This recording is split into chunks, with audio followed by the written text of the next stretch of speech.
Okay, so we're looking at the Umayyad Empire. Again, as I said, we're going to look at certain key cities which are very, very critical when it comes to the early revolutions and the most critical revolutions. The most primary cities being Kufa and Basra. Kufa because, again, it was the second capital of Islam. And while Sayyidina Ali was a Khalifa for a short period of time in Kufa, he had a lot of support, at least initially, and it became a power base for the Alid family. So Sayyidina Ali, al-Hasan and al-Hussain. So Kufa becomes a very, very central city. There are many movements that come out of Kufa and effectively challenge the Umayyads. We then have Basra, which is a neighboring city that also comes in and out of the revolutions. It's also a pivotal city. But also at a distance, we have Mecca, because during the epoch of the revolutions we're going to discuss today, Sayyidina Abdullah ibn Zubair is a Khalifa, and he's in Mecca. So Basra, Kufa and Mecca are key cities and regions where there is a lot of unrest and revolution. So let's keep that in mind. Now, there are many factions that arise from the Khawarij, from people who are not happy with the Umayyads, but 5 in particular, following the death of Sayyidina Hussain in the tragedy of Karbala, 5 arise. Okay, so 1 year later, 5 movements arise, one by one, each one being worse than the preceding one. Each one being worse than the preceding one. And most of them fighting on behalf of Hussain to avenge his death, okay, and to remove the tyrannical Umayyad Khilafah or kingdom. We begin with the first movement, which comes straight out of Kufa. It comes straight out of Kufa, but also the founding father of this movement and founding fathers are men who were participants in inviting Hussain to Kufa. These are people who were sending letters and who were soliciting for al-Hussain to come back to Kufa to establish a government and to take on the establishment. And so when we follow the story, he goes to Kufa, he ends up in Karbala, and the Umayyad army effectively assassinate him. So following that, a few months later, approximately 100 men in Kufa gather. And these men are elders of Kufa. It is said that they are between the age of 60 to 70 on average. There are no young people involved, just the old men and chieftains. And they come together to effectively discuss what has just happened to al-Hussain and the reputation of al-Kufa as a city that has betrayed al-Hussain and allowed for him to be assassinated before their very eyes. And so this secret group of 100 people approximately begin a movement of repentance. So they want to atone for the sin of having betrayed al-Hussain, but also they want to take revenge on behalf of al-Hussain. And so a movement is born within a few months of his assassination, and they are known as the penitents, those who repent, 𝗃𝙗𝙗. And this group is headed by a specific man known as 𝗖𝙢𝙗𝙗 ibn al-Surad. 𝗖𝙢𝙗𝙗 ibn al-Surad. He's the key, you could say, the founding figure of this movement. He's genuine, he's sincere. However, being one of those men who actually invited al-Hussain and then failed him, he's unable to reconcile with himself, having been part of such a effectively treacherous plot. And so he takes it upon himself to call the people of Kufa to rise up and to seek revenge on behalf of al-Hussain. Okay, so that's the first movement that is born straight after the events of Karbala. And it's a very pivotal movement because it's the first of many movements, and it sparks inspiration for other movements in Kufa and outside Kufa. And he actually, his group really kind of formed and emerged when the Umayyads were not necessarily a full Khilafah. There was an issue between Yazid's death in the 63rd year and Abdullah ibn Zubair's Khilafah. In that period of time, 1 or 2 years, there was no Umayyad Khalifa. There was no Umayyad Khalifa. Okay, so there was a vacuum. But nevertheless, there was still the issue of avenging the death of al-Hussain under the reign of Sayyidina Yazid. So that's the first movement that is born. We're going to get into a lot of detail and looking at the key figures, the movements, the key battles, and the follow-on effects. Because when injustice happens in one part of the Umayyad kingdom, it actually there's a ripple effect across the entire realms. And so movements such as this one here, which is actually well-intentioned, we need to seek revenge, but it is misdirected because the issue of seeking revenge, that episode already had passed us. When Sayyidina Uthman was assassinated, that was an episode of seeking revenge. Okay, so we need to seek revenge for Uthman, and that led to other assassinations later on, culminating in the death of Sayyidina Hassan, Ali, radiallahu anhu. So the issue of seeking revenge immediately after calamity creates more problems, as we will see with this example here. Okay, so at-Tawwabun is the first movement we're going to look into. It's a very, very interesting movement, by the way. Then we look at al-Kaysaniyya. Al-Kaysaniyya is a Shia, an early Shia movement that is born of this same struggle. We need to seek revenge for the assassination of al-Hussain. And they come out of Kufa as well. They come out of Kufa. Al-Kaysaniyya was headed by a man known as Mukhtar al-Thaqafi. Mukhtar al-Thaqafi. A very interesting, in fact, Julius Wellhausen, in his book, The Arab Kingdom and Its Fall, he describes al-Mukhtar, or Mukhtar al-Thaqafi, as one of the most charismatic, one of the most gifted, one of the most brilliant men in Islamic history. Yeah? And he's one of these figures who some Muslims consider him a complete fraud because he claims prophethood and revelation. Others consider him a hero, an avenger, because he's the man who's able to avenge the assassination of al-Hussein. So he's in between. And even amongst the relatives of Sayyidina Hussein, his surviving relatives, they're not able to necessarily pinpoint where he stands. Okay? They approve tacitly of what he does, but they don't endorse him as a person. So it's a bit of a complicated situation here. He's a flawed character in many ways, but at the same time, he's very, very, very, very powerful. He's able to play khulafa against one another.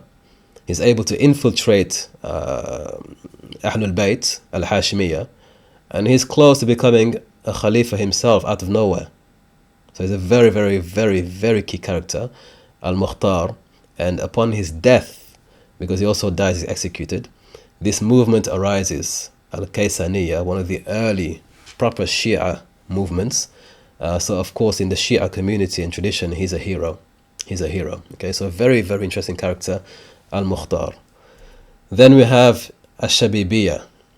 Shabibiyya is another movement. So we have at-Tawwabun movement, al-Kaysaniyya movement, Shabibiyya movement. Shabibiyya is basically it's an informal title coming from the name of the man who effectively heads the movement. His name is Shabib ibn Yazid al-Shaybani. Shabib ibn Yazid al-Shaybani, and his wife Ghazala.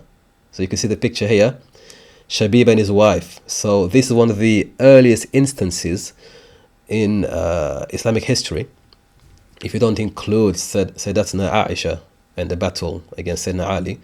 This is one of the earliest instances of a woman taking the lead on the battlefield. And Al-Ghazala, who's the wife of Shabib, is a nightmare for none other than Hajjaj ibn Yusuf.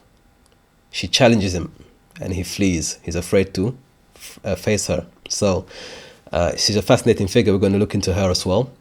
And also how together as a couple, Shabib and Ghazala reign terror over Kufa and Basra. Okay, they're unable to effectively, nobody can stand in their way. Nobody can stand in their way, and they're just completely terrorizing everyone, especially Hajjaj, who's forced to flee from Kufa and seek refuge in Basra. Okay, so it's an amazing movement. And also again, these are very flawed people because they are Khawarij, hardcore Khawarij, okay, extreme Khawarij. But again, they're seeking to seek vengeance on behalf of al-Hussein, seek to get the Umayyads out of the equation. So again, these are flawed characters, or maybe different characters from our perspective as Sunni Muslims, who are doing work that is essentially, objectively speaking, it's not too bad. They're getting rid of the Umayyads and are very close to actually dethroning and completely overturning the Umayyad hegemony. So very interesting movement, Shabibiyya. By the way, Shabib, he's accompanied by his mother and his wife. And it is said by some historians and researchers that he had actually one of the first female army units, because he allowed his mother and his wife to fight with him on the battlefield, but more importantly, his wife, Ghazala, was allowed. I mean, I'll get into it, but she's really a fascinating figure. So one to look forward to, inshallah. Then we have the Peacock Army. Then we have, so the first instance of an Umayyad commander defecting. It's the first instance we have of an Umayyad commander, somebody from the inside, defecting against the Umayyads and going against the Umayyad kingdom. And that's Abdullah ibn Ash'ath, a very, very, very interesting figure. So he has what we know as the Peacock Army, okay, the Peacock Army. And he has an army of Huffaz, Qurra, Ulama, Ashraf. So his army is a magnificent army. And he is almost able to capture Damascus. He's almost able to capture Damascus. Okay, so it's unbelievable how far he's able to go before he's finally cut off. Okay, but these movements, one after the other, it's almost like a curse, because as soon as al-Hussain is assassinated in Karbala, the Muslim world erupts, and the Umayyad Empire is facing one after the other. Nightmare fuel, literally, nightmare fuel. Hajjaj is unable to rest. He's unable to rest until these people are taken out. Each one is worse than the previous one. And so now we have an internal defection when the Peacock Army turns around and says, actually, we're going to fight the Umayyad kingdom. We're going to fight Abdul Malik. We're going to fight al-Hajjaj. We're going to seize Basra and Kufa, and they do so. And we're going to march upon Damascus now. So the Peacock Army, very fascinating. This is a revolt. Ibn Ash'ath is a revolt.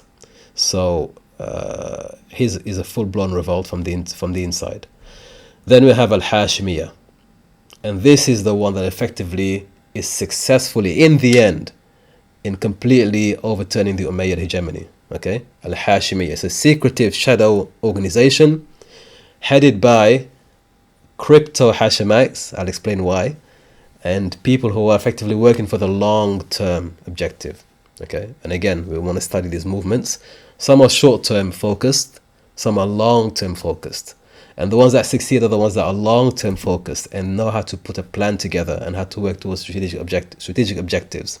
So Al-Hashimiyya is the only one of the movements that is successful eventually, but there is a reason why they're successful. And we will be studying that not only in this session, but in the very final session when we look at the what I term the Abbasid apocalypse, the absolute end of the Umayyads. Okay, so these are 5 out of many, but these are the most fascinating and the most, I would say, critical movements that arise following the death of Sayyidina al-Hussain in Kufa and Basra. Alright, so we begin with the first movement, Sulaiman ibn Surad.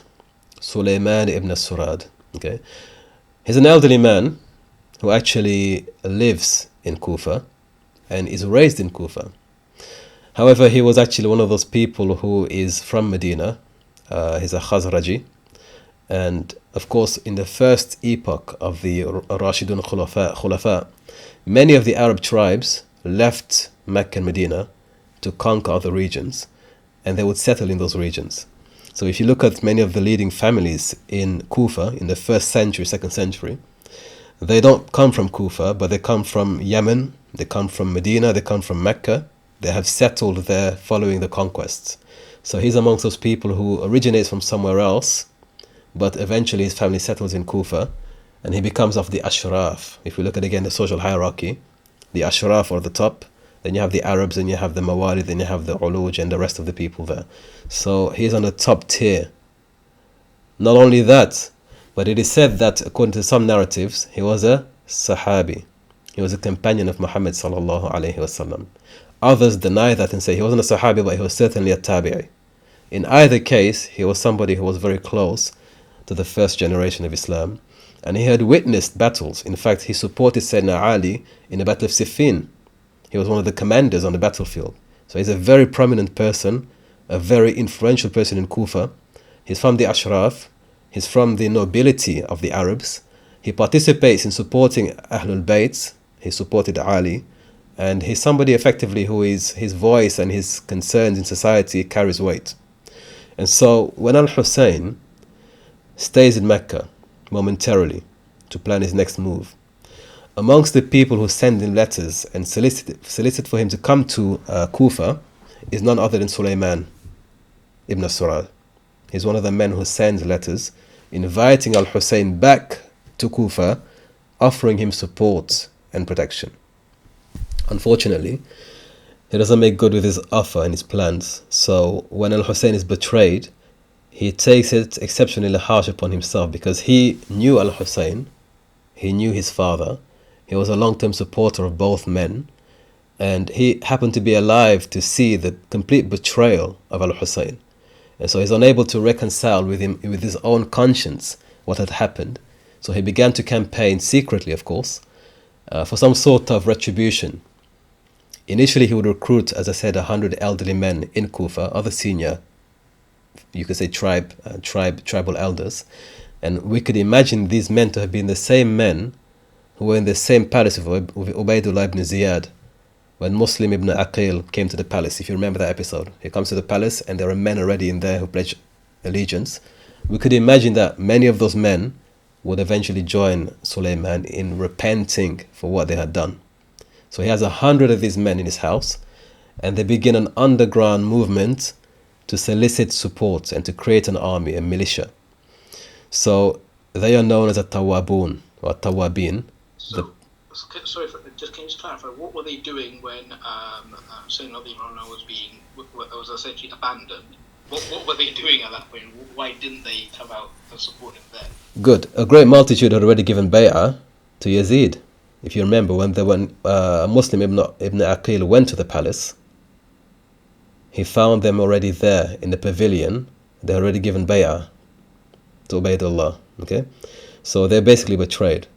Others, according to the narratives that you find in the certain books, were present on the battlefield and witnessed for their own selves what happened to Hussain. They were eyewitnesses, and he recognized some of them by name. So they were complicit. They had betrayed him, which is why they felt the sincere and deep regret. And that sentiment is what we see today every year when you find, for example, some of the self-inflicted punishment that people celebrate, for example, in Kufa, the Shia community, beating themselves, drawing blood. That same sentiment is what he began effectively. The self-punishment for what had happened to Hussain is called at-Tawabun, those who repent. So that's the movement. They're repenting, but he takes it a level further. He says, actually, he took an ayah from the Quran, Surah Al-Baqarah, where Sayyidina Musa, when he comes back down from the mountain, he finds his people worshipping the calf, committing effectively idolatry. And he tells them, Allah has commanded me to tell you that you will be forgiven only if those of you who were guilty of worshipping the cow will allow for themselves to be effectively executed by those who didn't worship the cow. So the only way out of this situation is for you to surrender your lives sacrificially so that Allah can forgive you for your sins. And so he took that ayah and he extrapolated it to his situation. Said, for us to be forgiven, we have to sacrifice our lives. Okay? So at-Tawabun were people who effectively made a pact to avenge al-Hussain or to die in the process. Okay? They made that pact. So he was effectively a man who was able to eventually raise up to 17,000 supporters in Kufa and surrounding regions, but mostly Kufa. 17,000 supporters. And by the time he was able to gather and amass this number of people, he could come out in the public and declare his intentions. And his intentions was to go and confront the armies of the Umayyads and to seek revenge. Okay? Unfortunately for him, the same trick and calamity that befell al-Hussain befell him as well. Because from the 17,000 supporters, when he announced the plan to go and march against the Umayyads, 14,000 abandoned him. So the Kufans have a reputation of letting people down when they need them the most. So of the 17,000 who pledged to support until death do us part, 14,000 turned back. I'll see on another day. He's left with 3,000 people. But because he had already taken the pledge and he was sincere, he proceeded nevertheless. He moved on nevertheless. And the mission begins effectively when in the 65th year, this is now 2 years following the assassination of al-Hussain, Sulaiman and his men walked to Karbala, and they paid their respects, the final respects, where it is said al-Hussain is buried, effectively. Now, there's a lot of discussion about where Hussain is buried. Some people say his body was taken back to Medina. Others, it's disputed heavily amongst the historical narrative. But for the sake of this story, he's buried in Karbala. That's what the narrative in Ibn Kathir and Tabari tells us. So his body's in Karbala, and they go to effectively pay their final respects and to declare to al-Hussain that we're going to avenge your assassination. 3,000 people. On the occasion, Sulaiman delivers a very powerful lecture to remind the men that they're doing this for a worthy cause, a worthwhile cause, and that they were not to abandon and to give up because of difficulty and hardship. And so he roused them up again one final time as they prepare to face towards Damascus and to go and challenge the Umayyads. Now, 3,000 men is not enough to challenge anyone, quite frankly, let alone an Umayyad empire that is currently going through a lot of difficulty because there was a succession crisis at the time between Marwan ibn al-Hakam and also Abdullah ibn Zubayr. So it was not the right time to cause further problems for the Umayyads. Okay? But it was almost a suicide mission, effectively. You know, they just wanted to die, shaheed, and to clear their conscience of what they had done. So they mount their horses and begin to head towards Ain Warda. Ain Warda is a southern region of Syria. So they're effectively walking towards Damascus. They reach Ain Warda, and at that point news has already spread that this small faction of men are coming to confront the government. And so, of course, you could imagine the Umayyads come down on them very hard. Very hard. 20,000 soldiers and reinforcements are sent in successive days. Okay, so they are met with 20,000 Umayyad warriors who effectively just wipe them out. It's not even a discussion. They wiped them out. Now, on the first day, they were basically successful because the group that was sent to them, the Umayyads, was a small group. They did not expect a major fight, so they sent a small group. The following days, they sent reinforcements, and it mounted up to 20,000, approximately 20,000, and they completely wiped them out. Okay. Now, when Sulaiman and his men were wiped out, a few of them who had survived managed to escape at night. So during the night time, when the fighting was kind of put on hold for a bit, they managed to escape the battlefield and go back to Kufa, where they began to spread the news. Sulaiman has been defeated, 𝗲𝗏 are no more. Sulaiman has been defeated, 𝗲𝗏 are no more. Now, rather than dampen the spirit of people in Kufa, it only excited a few other people to rise up as well and to continue the work of Sulaiman and his men. Amongst those people was one particular man in Kufa, and his name is Mukhtar al-Thaqafi. We're going to get into him a bit later. But at that time, when the news came back to Kufa that they had been defeated, Mukhtar was in prison. He was in jail. And when he heard the news, although he was not somebody who liked Sulaiman, when they were both alive, he did not support Sulaiman. He felt Sulaiman was naive, was an old, senile man with no experience, who could not pull it off properly. And so he was campaigning against Sulaiman, competing against him. But when he heard that he had died on the mission, he swore to continue the work of Sulaiman. And he made supplication for him. May Allah have mercy on him. So he took it upon himself now to mount another revolution that would be more successful. And believe me, what he said, he stuck to. He actually fulfilled his word. He swore to avenge al-Hussain and to continue what Sulaiman could not complete. But at the time, he was in prison. Okay, so that's an origin story right there. He's in prison, he hears the news, and he begins to plot and plan how to actually make this thing a reality. Okay.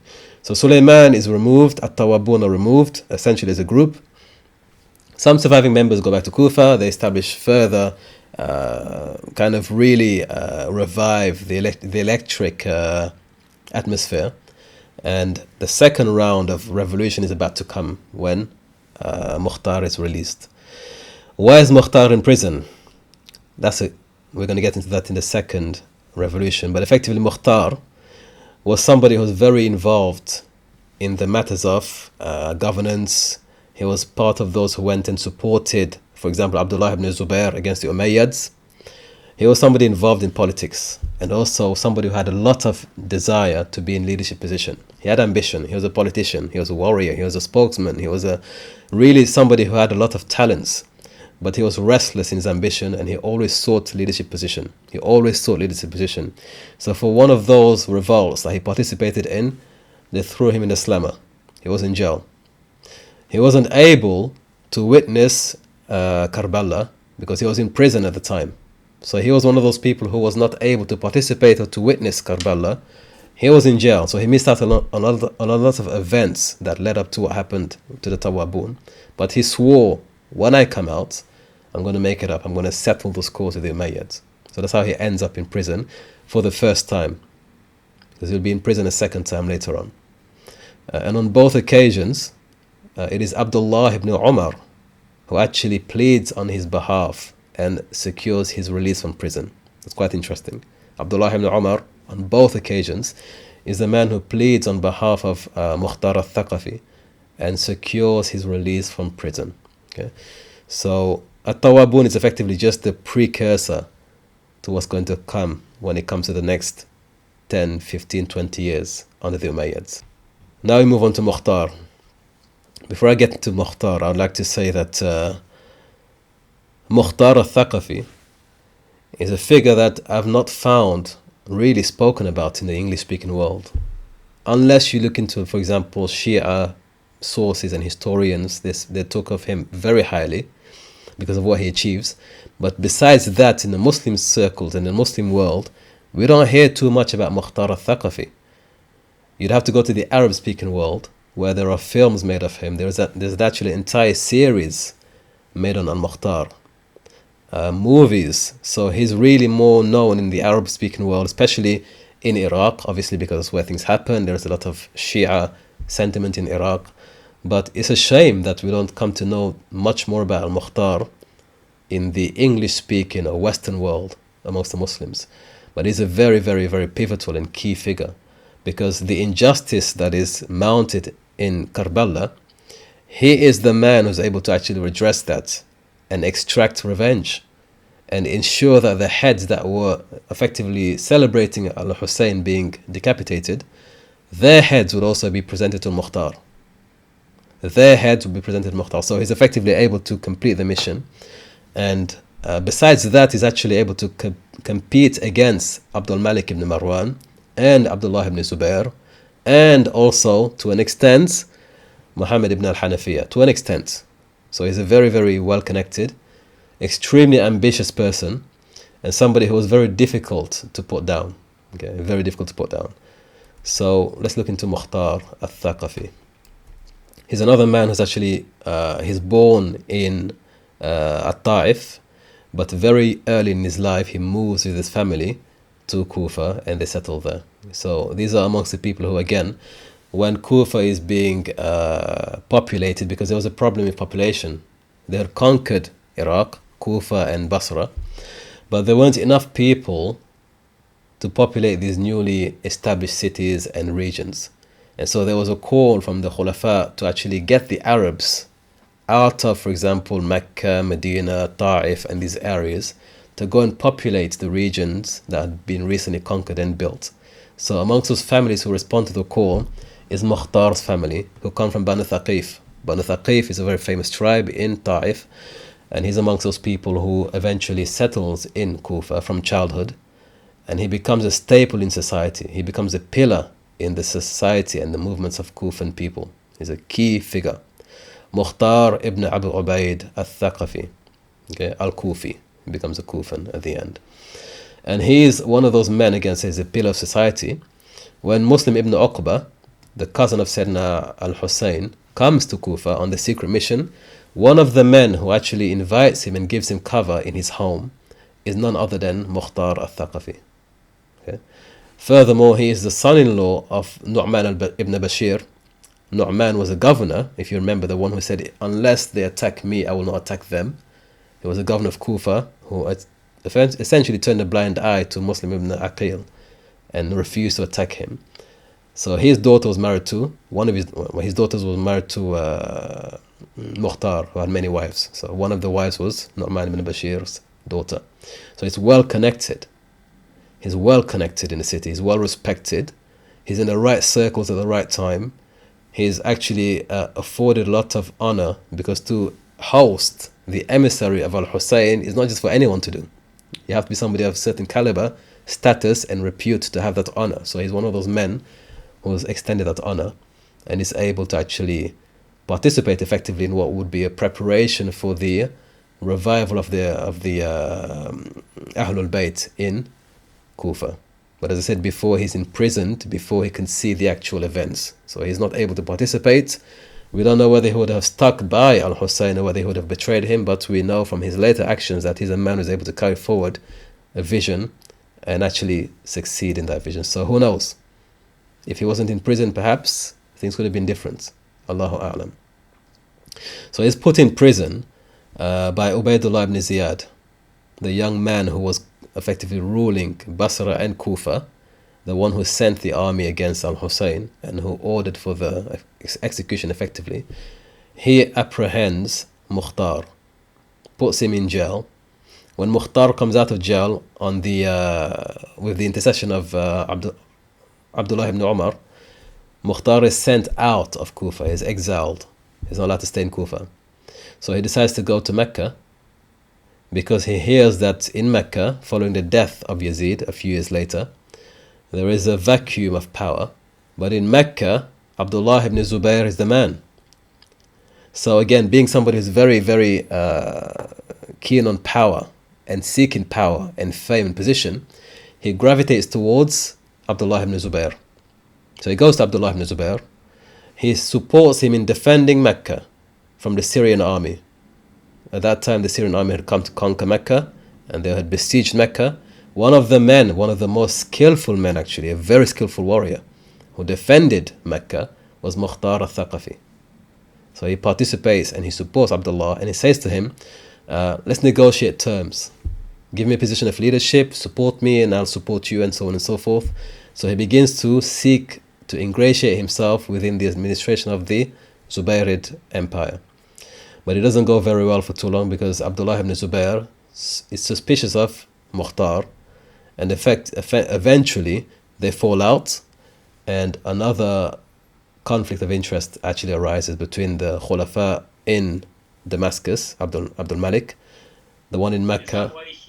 He tried to play, good point, he tried to play Abdullah ibn Zubayr into going to Medina and fighting the fight, while he had his own men who he had ordered to actually not participate and to wait for the outcome. So he tried to effectively incite Abdullah ibn Zubayr to go and do something, and promised him to support, but in effect was not going to support him. Was waiting for him to be defeated or something and then to take over. Abdullah ibn Zubayr was more intelligent than that, so he said to his men, don't go in straight away, see what he does. So when that happens, both armies realize they're playing one another, and they completely sever ties. So now it becomes sour. Abdullah ibn Zubayr is now against, of course, Mukhtar, and Mukhtar is against Abdullah ibn Zubayr. So it becomes apparent they are no longer working together. A split ensues, and Abdullah ibn Zubayr effectively orders for the capture of Mukhtar and his people. Okay, so Mukhtar, again, he's a man who's seeking alliances, power. When he's no longer able to work with Abdullah ibn Zubayr, he turns his direction towards Medina. So he comes from Kufa, he goes to Mecca, now he's looking towards Medina. And in Medina there are still Ahlul Bayt. In particular, you have two very key figures in Medina, Ali ibn Hussain Zayn al-Abidin and Muhammad ibn al-Hanafiyah. These are the two men in Medina who are still Ahlul Bayt and are considered figures who could lead the Ummah. So again, he turns to all these people and he begins to ingratiate himself to them as well. He seeks their approval first and foremost, endorsement, and then seeks to find a way to get them on his side. Okay, He finds a way to get them on his side. And one of the ways he does that is by claiming that Muhammad ibn al-Hanafiyyah was the Mahdi. I mean, the Mahdi. So he begins to preach, this is the Mahdi. And again, he's one of the early founding fathers of the Tashayyu', like the proper Shia theology, ideology. He's one of the first founding fathers. So he begins to talk of a Mahdi being Muhammad ibn al-Hanafiyyah. He approaches initially Zayn al-Abidin, who was the son of Hussain, who survived on the day of Karbala. The young man who survived, Zayn al-Abidin, Ali ibn Hussain, he goes back to Medina, and he is exempt from being executed when the army of Yazid enters Medina, if you remember the story, because Abdul Malik was there and actually accompanied him and made sure he was okay. So he effectively he signed off on any rebellions, on any armed struggle. He was only for peace. He was only for peace. So Mukhtar tries to entice him to support the rebellion and his father's death. So he's approaching the son who was orphaned and telling him, I'm going to avenge your father's death, but I need you to endorse me. And the endorsement is very heavy, because with the endorsement of Ahlul Bayt, he becomes legitimate. And he has a certain level of authority that neither the Umayyads nor Ibn Zubayr have. He could say, I'm acting on behalf of Ahlul Bayt. So he tries that of Zayn al-Abidin, who says to him, no. He cuts it off straight away. I will not support a rebellion. I will not endorse further fighting amongst the Muslims. I've already given my bay'ah, I've already given my word, I'm not going to go against it. So he goes straight to the point, I will not support you. So he turns again. He's somebody who's actually just turning to people he can exploit. So he turns another time to Muhammad ibn al-Hanafiyyah. Muhammad ibn al-Hanafiyyah was actually the brother of, or the half-brother. What's a half-brother? In Islam, a half-brother is somebody who has a different mother to you. A different father to you, sorry, not a different mother. So he's a full brother, essentially, to al-Hasan and al-Hussain.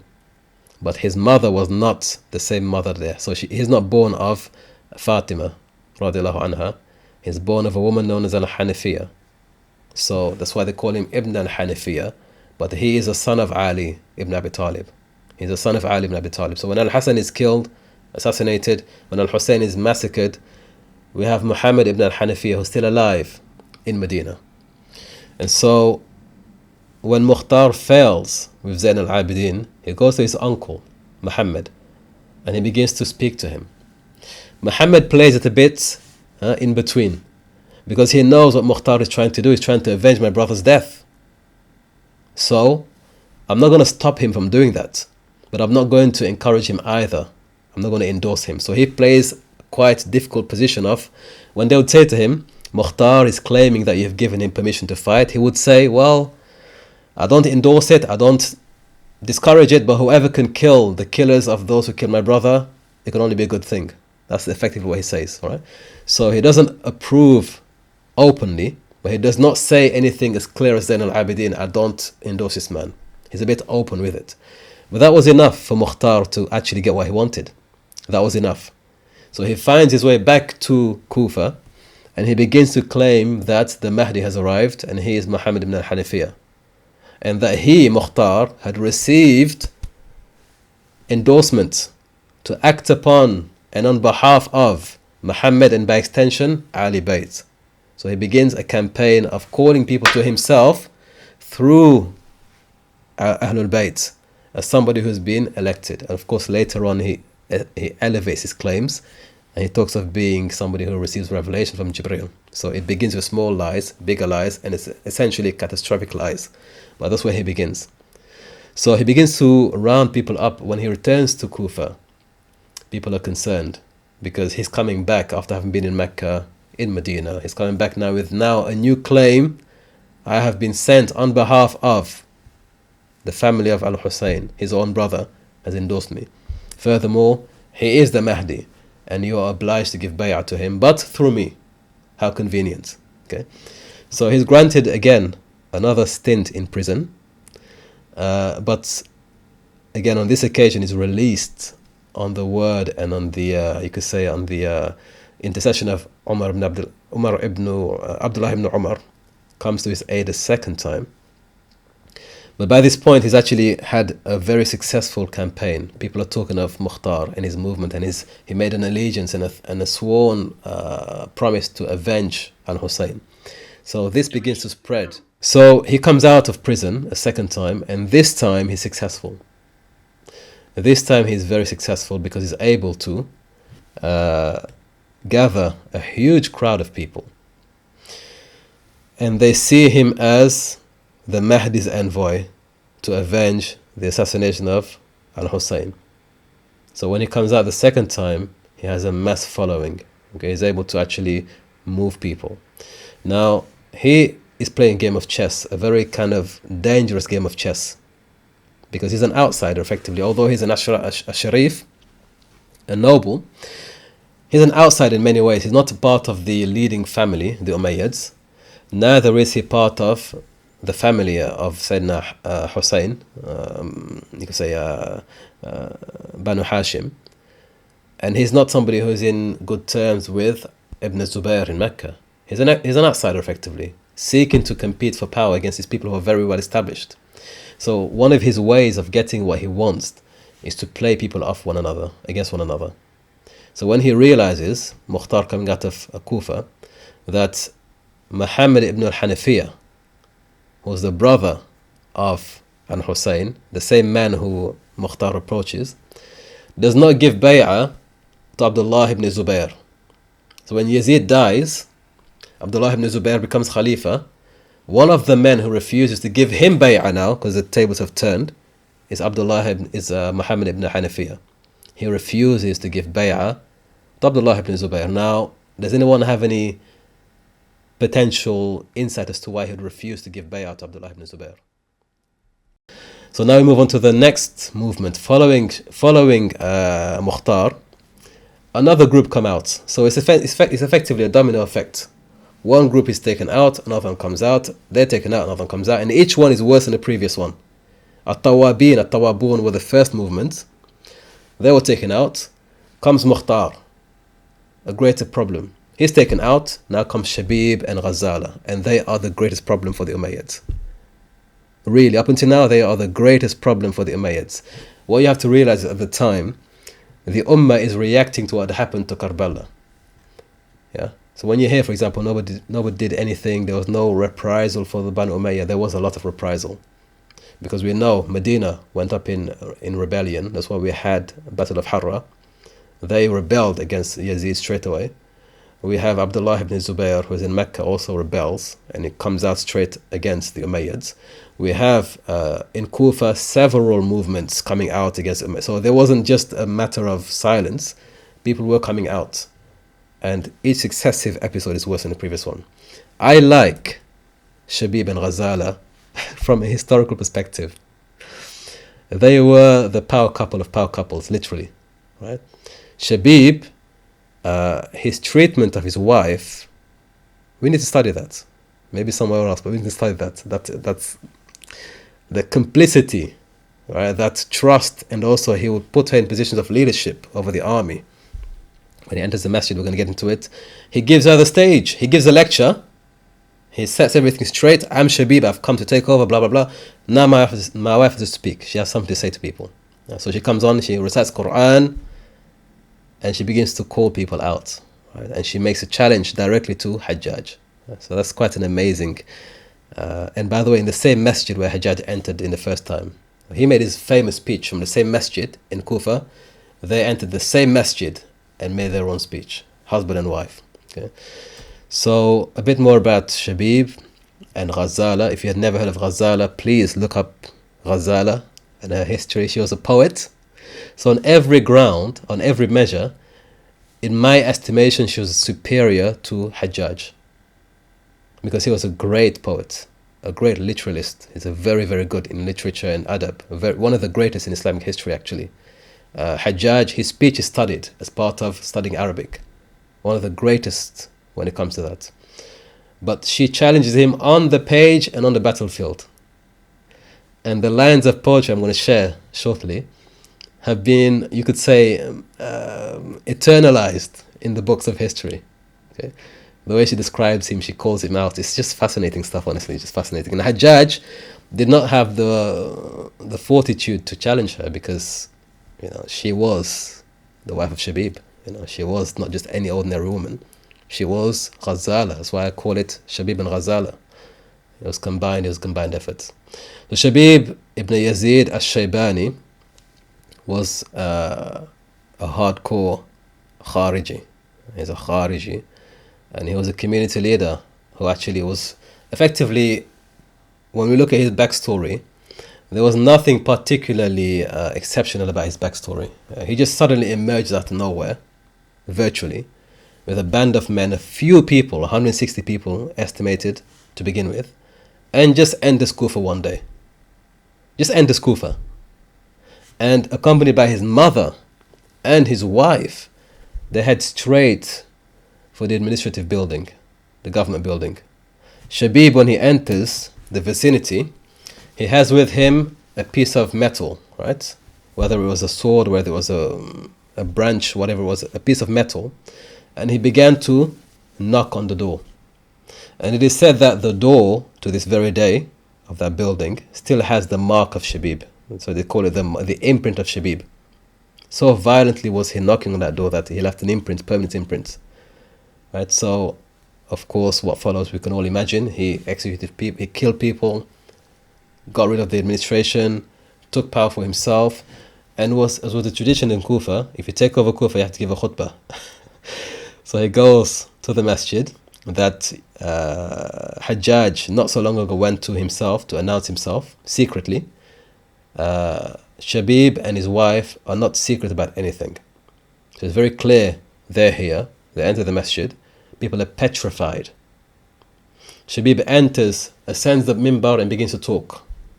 In fact, we're here to avenge, we're here to do this. Now my wife has something to say. And you couldn't say anything to Ghazala. Yeah? Because she had sworn before they entered Kufa that she would recite Quran on the minbar in the masjid. She swore, she made an oath. I'm going to recite Quran from the minbar in the masjid, the grand masjid in Kufa. So he gave her the opportunity to do that. So my wife had made an oath, she's going to fulfill it. Nobody speaks. So she ascends the minbar and she gives her khutbah, she recites Quran, and she begins to call out Hajjaj. Okay? She begins to, so people realize now that a new authority is in town. It's a couple, husband and wife, and they are completely, the people of Kufa were only getting the worst replacements every time. When one person was taken out, somebody else came in. He was worse than previously expected. Hajjaj was now like effectively a saint compared to what they were seeing. Hajjaj and his entry was almost saintly compared to what they're seeing today. But he effectively instills terror in Kufa and then in Basra. So they would go about entering, raiding, conquering, taking the treasury, killing the leading figures in the city, and effectively just really raining terror. Hajjaj was unable to contain this threat. So he had to leave Kufa and flee for his life. He went to Basra and he was in a fortified palace, fearing for his life. While Ghazala was after Hajjaj. So here we have some extract of a very famous poem by Imran ibn Hittan as-Sadusi. Imran ibn Hittan actually was again one of the extreme Khawarij. One of the extreme Khawarij. And he began his career as a supporter of Imam Ali radiallahu anhu. However, he turned against him following the Battle of Siffin. So some people are not happy with Ali and his decision to take things more diplomatically. They want more blood, so they're not happy with what he did, so they turned against him. One of those men was Imran ibn Hittan as-Sadusi, and he reviled Ali. He reviled him. So it's very extreme. Later on, he actually begins to support, of course he supports Ghazala and Shabib. So in mocking and in really rubbing the salt in the wounds, he writes a piece of poetry, an extract of which is as follows. Hajjaj, you appear before me as a lion, yet you are but an ostrich on the battlefield. Because Ghazala, she challenged him. I dare you to come on the battlefield with me. I dare you to, you ostrich. I dare you to come on the battlefield. So he is now rubbing the wound, saying that you appear as a lion, but now you look like an ostrich on the battlefield, whose frail wings flutter in terror, jumping frightfully at the mere sound of a sparrow. Who's a sparrow in this situation? You could imagine. If he's the ostrich, who's a sparrow in this situation? Hajj, because he's being threatened by a woman, basically. Hajjaj, what was it that prevented you from confronting Ghazala on the battlefield? Because she called you out. Why did you not go out, Hajjaj? Other than the fact that your heart is concealed in the rib cage of a bird. In other words, you are a bird. Allahu Akbar. So he says to him, your heart is concealed in the rib cage. So you're a bird, effectively. And he says to him, verily Ghazala tore your heart to pieces with her warriors, making you nothing more than a forgotten memory. Because Hajjaj was under a very immense amount of pressure. Abd al-Malik wanted this issue resolved immediately. Hajjaj, for the first time in his career, is coming up against an army, and really not an army, like a military unit, a guerrilla unit in fact, that was more vicious, savage and fearless than his own men. So he has to prove that he's able to contain the issue, but he knows he's on the ground, they're very difficult to maintain. So Abd al-Malik is sending him updates. You need to attack, you need to do this, and he's on the ground thinking, I can't do anything. Right? Meanwhile, he's being called out by a woman, right? Who's calling him out of the battlefield. So he's in a very difficult position. So this piece of poetry was a testament to what Ghazala had challenged Hajjaj to come out and do, and he did not do it. In fact, he didn't participate in the battles. He sent other people on the battlefield to fight for him while he stood on the veranda on an elevated platform to observe. He was really frightened of these two, and there is a reason why. We will find out why. Yeah. Somebody's written a comments. Yeah, the diss tracks would have been it's quite funny. But yeah, when I first came across this, I was so intrigued to find out more about Ghazala. I mean, what is it about Ghazala that even Hajjaj was afraid to step out, right? And the men in Kufa who had very sharp tongues were unable to answer and to open their mouths when she stood up on the minbar. What about Ghazala? Okay, so a very interesting figure. And of course, she's not considered like a sidekick. She is Shabib and Ghazala, the two of them. Okay. So we then go back to the issue of Abd al-Malik really pressing Hajjaj to deal with the situation.